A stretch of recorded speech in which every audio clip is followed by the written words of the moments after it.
Fashion, sewing, designing, making my own clothes has always been a big part of my life. I was given a needle and thread when I was 3. I learned how to make clothes when I was 8. And when I was 12, we found fabric in my grandmother's basement and went to Fabricland and bought a pattern, and of course didn't fit. And since that day, I've never used a commercial pattern. I'm Kelly Schmidt. I did the Fashion Techniques and Design program at George Brown College. It's a 2-year program. I graduated in 2006. I heard about George Brown College through a friend of my grandmother. My grandparents sponsored a refugee couple from Vietnam, and the wife of that couple ended up teaching sewing at George Brown College, and that's how I heard about it. I never would have thought I would be here doing this. I chose George Brown because of its practical approach. They're getting you ready to go and get a job.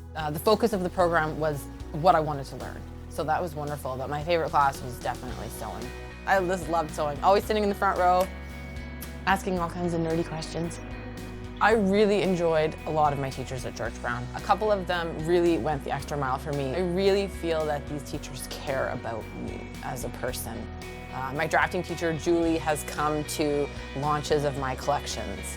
I also got my first job through a connection from a teacher at George Brown. It was our color and design teacher, who was a world-famous jewelry designer, and we just thought that was so cool. It was really neat to be taught by someone who was actually famous.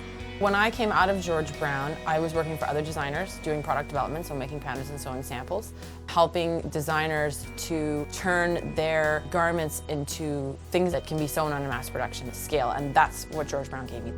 The lessons I learned at George Brown, the little tricks that the teachers taught us, you know, the little things that you talk about outside of class in the hall or in the lab, they're still so applicable. And I, of course, use all those same skills in doing my own collection as well. My line is called Casada. I'm in 6 different stores now across Canada and hoping to keep growing the line slowly. It is so empowering to be able to make whatever I want. Anything I want, I can make it.